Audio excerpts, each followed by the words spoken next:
Welcome to my channel Best Islamic Insights. بسم اللہ الرحمن الرحیم۔ السلام علیکم ورحمۃ اللہ وبرکاتہ۔ پیارے ناظرین، آپ پر خدا کی سلامتی، رحمتیں اور برکتیں نازل ہوں۔ قرآن پاک کی ایک انوکھی سورت جو اپنے پڑھنے والے کو زمین سے آسمان تک پہنچا دیتی ہے۔ یہ سورت وہی پڑھتا ہے جسے اللہ پاک توفیق بخشتا ہے۔ قرآن مجید میں ایک ایسی عظمت اور نورانی سورت موجود ہے جسے پڑھنے والا اللہ کے خاص فضل و کرم کا حقدار بن جاتا ہے۔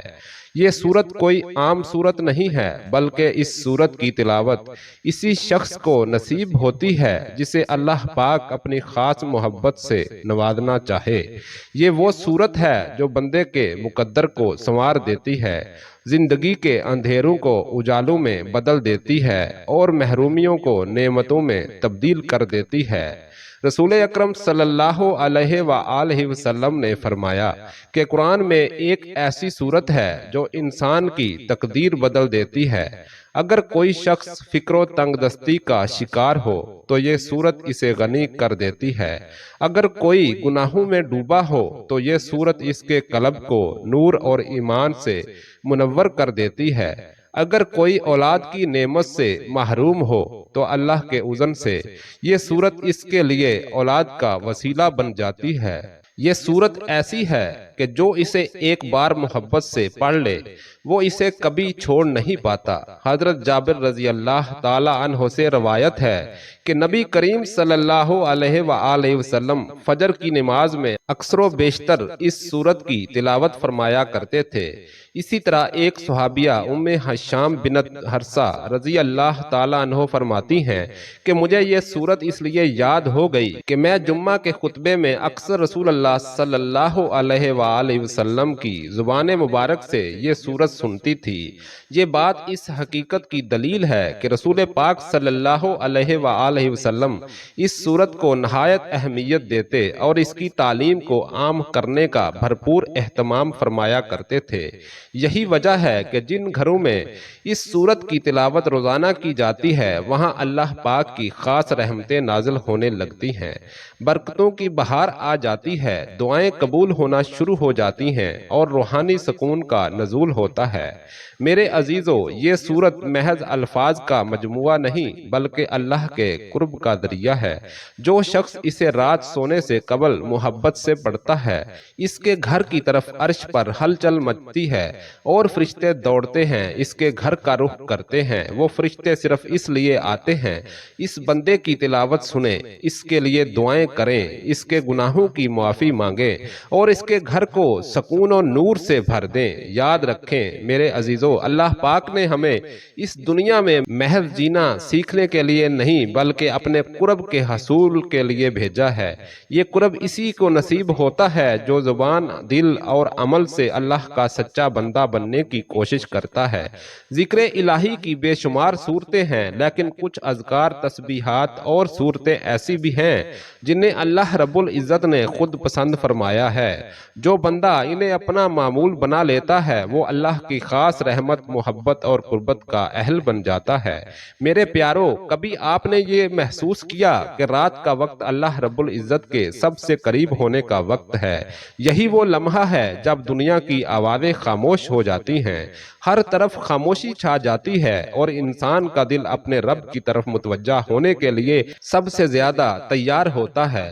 اس وقت کی جانے والی دعائیں، عبادتیں اور اذکار کا ایک خاص مقام ہے، کیونکہ اس وقت انسان کا دل دنیاوی کاموں سے ہٹ کر پاکیزگی کی طرف مائل ہوتا ہے۔ یہی وجہ ہے کہ حضور پاک صلی اللہ علیہ وآلہ وسلم نے ہمیں رات کو سونے سے پہلے خاص اذکار اور دعائیں سکھائی ہیں تاکہ ہم سونے سے پہلے اپنے دل کو اللہ کی یاد سے معطر کر لیں۔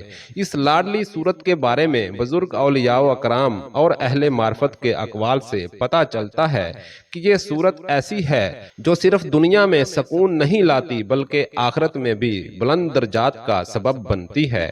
جو بندہ اس کو دل سے پڑھتا ہے اس کے گناہ معاف کر دیے جاتے ہیں، اس کی دعائیں قبول ہوتی ہیں، اور سب سے بڑھ کر یہ کہ اس کے دل میں اللہ رب العزت کے خاص محبت پیدا ہو جاتی ہے، ایسی محبت جو کسی بازار میں نہیں ملتی، کسی کاغذ پر نہیں لکھی جا سکتی، بلکہ جو صرف اللہ رب العزت کے خاص بندوں کے لیے دل میں بسائی جاتی ہے۔ فرشتے ہر رات زمین پر نازل ہوتے ہیں، بعض دعائیں سننے آتے ہیں، بعض ذکر کرنے والوں کے پاس آتے ہیں، اور بعض گھروں اور رحمتوں سے بھرنے کے لیے اترتے ہیں۔ وہ گھر جن میں تسبیح پڑھنے کی آوازیں بلند ہوتی ہیں، شیطان وہاں سے دور بھاگتا ہے، اور اللہ پاک کی خاص برکتیں اور ان گھروں میں نازل ہوتی ہیں۔ ایسی ایک صورت ہے جو اگر کوئی بندہ سچے دل سے پڑھ لے تو فرشتے اس کے لیے دعائیں کرتے ہیں، اس کے رزق میں برکت کی دعا کرتے ہیں، اور اس کے تمام غموں کا خاتمہ کرنے کی التجا کرتے ہیں۔ آج کے انسان پریشانی، بے سکونی، معاشی مسائل، بیماریوں اور دل کی بے چینی کا شکار ہیں۔ لاکھوں لوگ ایسے ہیں جنہیں نیند نہیں آتی، دل بوجھل رہتا ہے، آنکھوں سے آنسو بہتے ہیں یا سینہ تنگی کا شکار ہوتا ہے۔ ان تمام روحانی جسمانی بیماریوں کا حل ذکر الہی میں ہے، اور خاص طور پر رات کو سونے سے پہلے کی جانے والی عبادتوں اور روزگار میں ایسی طاقت ہے جو انسان کو باطن میں بھی پاک کر دیتی ہے اور ظاہر میں بھی نور سے بھر دیتی ہے۔ یہ صورت ایسی ہے کہ اس کو پڑھنے والے کے لیے فرشتے نہ صرف دعا کرتے ہیں بلکہ اللہ کے عرش پر اس کا ذکر کرتے ہیں۔ اللہ تعالیٰ فرماتا ہے، میرے بندے نے مجھے یاد کیا، میں بھی اسے یاد کرتا ہوں۔ کیسا مقام ہے اس بندے کا جسے اللہ رب العزت یاد کرے، جس کا ذکر عرش پر ہو، جس گھر میں فرشتے دوڑ کر آئیں۔ یاد رکھیں، یہ تسبیح کوئی معمولی چیز نہیں بلکہ اہل معرفت، اہل دل اور اللہ رب العزت کے خاص بندوں کی پہچان ہے۔ اس کو معمول بنا لینے والا شخص صرف دنیا میں ہی نہیں بلکہ قبر میں، حشر کے میدان میں اور پل صراط پر بھی آسانیوں کا سامنا کرے گا، کیونکہ یہ تسبیح ان کے لیے نور کا باعث بنے گی اور اس کے قدموں کو مضبوط کر دے گی۔ اللہ کے پیاروں، گناہوں اور لاپرواہی سے دل زنگ آلود ہو جاتے ہیں اور استغفار و اذکار سے انہیں جلا ملتی ہے۔ چنانچہ ذکر الہی کے ذریعے مصائب کو ٹالا جاتا ہے اور مشکلات کو ہلکا کیا جاتا ہے۔ ذکر الہی دلوں کو جلا بخشتا ہے، انہیں مضبوط کرتا ہے اور ان کی بیماری میں دوا کا کام کرتا ہے۔ اور ذکر و اذکار میں سب سے عظیم ذکر اللہ رب العزت کی تسبیح ہے، کیونکہ اسے کائنات میں سب سے معزز مقام حاصل ہے۔ ارشاد باری تعالیٰ ہے، وہ دن رات تسبیح بیان کرتے ہیں، وہ ذرا سی بھی سستی نہیں کرتے، اور یہ تمام چھوٹی اور بڑی مخلوق کا ذکر ہے۔ ارشاد باری تعالیٰ ہے، یہ بندے کے لیے سخت حالات اور تکلیف کا سامنا کرنے کے لیے بہترین ہتھیار ہے۔ میرے محترم عزیزو، آج آپ کی خدمت میں ایک ایسی پیاری صورت لے کر آئے ہیں جو حضور پاک صلی اللہ علیہ وآلہ وسلم کو دنیا جہاں کے ہر چیز سے پیاری ہے، جس کو زیادہ سے زیادہ پڑھنے سے انسان کی تمام مشکلات، اس کی پریشانی، اس کی تنگ دستی دور ہو جاتی ہے اور اس کے گھر میں خوشحالی آ جاتی ہے، اس کو ہر میدان میں فتح و کامیابی نصیب ہوتی ہے، رزق کی تنگی دور ہو جاتی ہے، کیونکہ اس سورت کی تلاوت کرنے سے اللہ پاک اس کو اتنا رزق دیتا ہے، اس کی عطا کی رزق کا سلسلہ شروع ہو جاتا ہے۔ یہ قرآن مجید کی بہت ہی پیاری سورت ہے جس کو پڑھنے والا کبھی مایوس نہیں ہوا۔ اس کو اللہ تعالیٰ نے ہر وہ چیز خوشی سے عطا کی جس کی اس نے دل میں خواہش کی۔ انسان چونکہ ناشکرا ہے، اس کو جتنا بھی عطا کیا جائے اس کے اندر حرص اور لالچ اتنا ہی زیادہ جنم لیتا ہے۔ جب اس کو اللہ رب العزت کی طرف سے نعمتیں ملنے لگ جاتی ہیں تو اس کے دل میں خواہش پیدا ہوتی ہے کہ اللہ پاک مجھے مزید بھی نوازے، مجھے فلاں نعمت بھی عطا کر اور مجھے فلاں نعمت بھی دے دے۔ تو یہ قرآن پاک کی ایسی صورت ہے جس کو پڑھنے والے کے دل کی خواہشات کو اللہ پاک اپنے کون سے تکمیل فرما دیتا ہے۔ یہ صورت نبی پاک صلی اللہ علیہ وآلہ وسلم پر کب اور کیسے نازل ہوئی، اس حوالے سے بھی واقعہ بیان کیا گیا ہے۔ میرے محترم ناظرین، اس صورت کی اہمیت اور اس کے نزول کا علم ہو جائے۔ یہ صورت ایسی صورت ہے کہ انسان زندگی کے کسی میدان میں بھی ناکام نہیں رہے گا۔ اس کو ہر میدان میں، ہر قوم میں زندگی کا کوئی بھی مقصد مقصد ہو، اس میں کامیابی نصیب ہوگی۔ اللہ والو، اللہ پاک نے حضرت محمد مصطفیٰ صلی اللہ علیہ وآلہ وسلم کی مقدس ہستی کو تمام انسانوں کے لیے رحمت للعالمین بنا کر بھیجا ہے۔ اللہ رب العزت فرماتے ہیں کہ بے شک ہمارے پاس اللہ پاک کی طرف سے ایک نور ہے، یعنی حضرت محمد صلی اللہ علیہ وآلہ وسلم، ایک روشن کتاب۔ قرآن پاک نبی پاک صلی اللہ علیہ وآلہ وسلم کی پسند ناپسند ہر مسلمان کے لیے بہت زیادہ اہمیت رکھتی ہے۔ اگر نبی کریم صلی اللہ علیہ وآلہ وسلم کے پسندیدہ چیزوں سے، پسندیدہ کاموں سے پیار کریں گے، ان کو پسند کریں گے اور اپنے نبی صلی اللہ علیہ وآلہ وسلم کی طرز زندگی کو اپنائیں گے، آپ صلی اللہ علیہ وآلہ وسلم کی پسند ناپسند کا خیال کریں گے، تو اللہ رب العزت آپ کو عزت، دولت، شہرت، کامیابی، دنیا کی ہر چیز نوازیں گے۔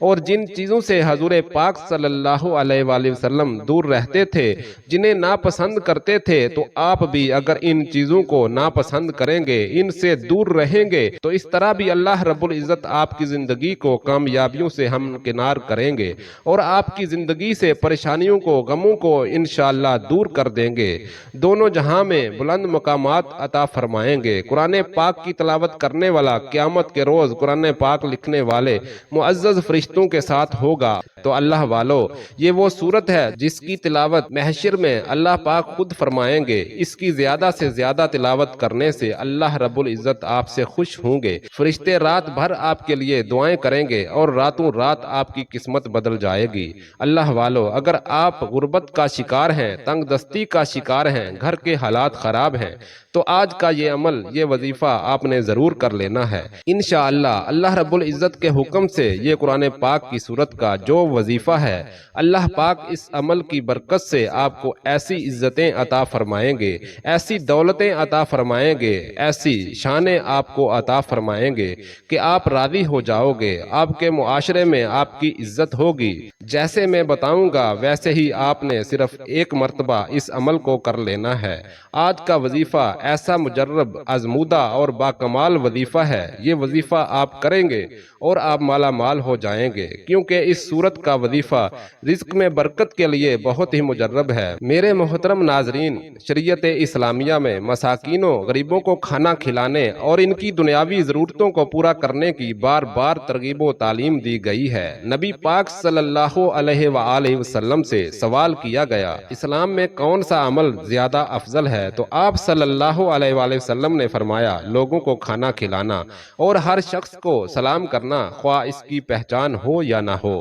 اسی طرح نبی پاک صلی اللہ علیہ وآلہ وسلم کا فرمان ہے، جو شخص مومن کی کوئی دنیاوی مشکل دور کر دے، اللہ پاک قیامت کی سختی میں سے اس پر سے ایک سختی دور کر دے گا، اور جو شخص کسی تنگ دست پر سہولت کرے گا، اللہ پاک دنیا و آخرت میں اس پر سہولت کرے گا۔ جب تک بندہ اپنے بھائی کی مدد میں لگا رہتا ہے، اللہ پاک بھی اس کی مدد میں رہتا ہے، اور ان کی ادائیگی اور کوتاہی کرنے والوں کو جہنم میں ڈالا جائے گا۔ نماز میں کوتاہی کرنے والوں کی سزا کے متعلق صرف 3 آیات پیش ہیں۔ ان نمازیوں کے لیے خرابی اور ویل نامی جہنم کی جگہ جو نماز سے غافل ہیں۔ سورۃ الماعون سے وہ لوگ مراد ہیں جو نماز یا تو پڑھتے ہی نہیں، یا پہلے پڑھتے رہے پھر سست ہو گئے، یا جب دل چاہتا پڑھ لیتے، یا تاخیر سے پڑھنے کو معمول بنا لیتے ہیں۔ سارے مفہوم اسی میں آ جاتے ہیں، اس لیے نماز کی مذکورہ ساری کوتاہیوں سے بچنا چاہیے۔ پھر ان کے بعد ایسے نہ خلف پیدا ہوئے کہ انہوں نے نماز ضائع کر دی اور نفسانی خواہشوں کے پیچھے پڑ گئے، وہ دوزخ میں ڈالے جائیں گے۔ اللہ والو، یہ ایسی صورتیں ہیں جن کے ذریعے آپ بوریاں بھر بھر کر دولت اکٹھی کر سکتے ہیں۔ اگر آپ رزق کے لیے بھاگ بھاگ کر تھک چکے ہیں، چاہے آپ کی دکان ہے یا آپ کی نوکری ہے، اور دن رات کی محنت کے باوجود آپ کے پاس اتنی دولت نہیں کہ آپ اپنا اور اپنے گھر والوں کا اچھی طرح خیال رکھ سکیں، تو یہ صورت آپ کے پاس اتنی دولت لے آئے گی کہ آپ امیر کبیر لوگوں میں شامل ہو جائیں گے۔ اللہ پاک پر یقین اور اعتماد رکھتے ہوئے ایمان مضبوط رکھیں، کیونکہ اللہ پاک پر مکمل اعتماد کرنے کی محنت کبھی ضائع نہیں ہوتی۔ اس سورت کی جتنی بھی تعریف کی جائے کم ہے۔ میرے محترم عزیز و اقارب، آپ یہ سورت کم از کم ایک مرتبہ لازمی پڑھیں۔ تو یہ سورت کہف ہے، جو اس کی تلاوت کرے گا، اسے روزانہ پڑھے گا، اللہ رب العزت اسے دنوں میں بلند مرتبہ عطا فرمائے فرمائے گا۔ سورت کہف قرآن مجید کی 18ویں سورت ہے جو مکہ مکرمہ میں نازل ہوئی۔ اس کی اہمیت اور فضیلت احادیث مبارکہ میں بہت بڑی بیان کی گئی ہے۔ میرے محترم عزیزو، اس کی سب سے بڑی فضیلت یہ ہے، یہ فتنہ دجال سے حفاظت فرمائے گی۔ جو بھی اس کو خلوص کے ساتھ پڑھے گا، بالخصوص جمعہ کے دن جو اس کی تلاوت کرے گا، اللہ رب العزت اس کی فتنہ دجال سے حفاظت فرمائیں گے۔ حضور پاک صلی اللہ علیہ وآلہ وسلم نے فرمایا، جو شخص سورت کہف کی ابتدائی یا آخری 10 آیات یاد کر لے گا، وہ دجال کے فتنے سے محفوظ رہے گا۔ یہاں اصحاب کہف کا واقعہ بیان ہوتا ہے کہ اللہ پاک پر بھروسہ کرنے والوں کو وہ نجات دیتا ہے۔ ہر جمعہ کے دن سورت کہف پڑھنے کی عادت بنا لیں، خصوصاً اس کی پہلی اور آخری 10 آیات یاد کریں تاکہ دجال کے فتنے اور دیگر آزمائشوں سے حفاظت میں رہیں۔ اللہ والو، اس سورت کہف پڑھنے سے رزق میں برکت ہوتی ہے۔ علماء اور بزرگان دین کا قول ہے، اس سورت کے پڑھنے سے رزق میں وسعت اور برکت ہوتی ہے، کیونکہ اس میں اللہ پاک کی قدرت اور توکل کی عظمت بیان ہوتی ہے۔ اصحاب کہف کا واقعہ بتاتا ہے کہ اللہ پاک اپنے بندوں کو قابل یقین طریقوں سے رزق دیتا ہے، قیامت کے دن روشنی کا سبب بنے گی۔ حضور پاک صلی اللہ علیہ وآلہ وسلم نے فرمایا، جو شخص سورت کہف پڑھے گا، یہ سورت قیامت کے دن اس کے لیے روشنی بن جائے گی۔ یہ روشنی اس کے اعمال کی نورانیت اور منزل تک پہنچنے میں مددگار ہوگی۔ سورت کہف کو یعنی مشکلات کو حل کرنے والی سورت بھی کہا جاتا ہے، کیونکہ یہ صبر، تدبیر اور توکل کا مکمل نمونہ ہے۔ اس میں ظاہری اور باطنی آزمائشوں کے حل موجود ہیں جو اس کی برکات ہیں۔ اللہ کریم ہم سب کو عطا فرمائے۔ اللہ تبارک و تعالیٰ سے دعا ہے کہ اللہ تبارک و تعالیٰ ہمیں دین کی مکمل سمجھ نصیب فرمائے اور ہمیں نیکی کے راستے پر چلائے، شیطان کے شر سے بچائے اور صغیرہ کبیرہ گناہوں سے بچنے کی توفیق عطا فرمائے۔ آمین یا رب العالمین۔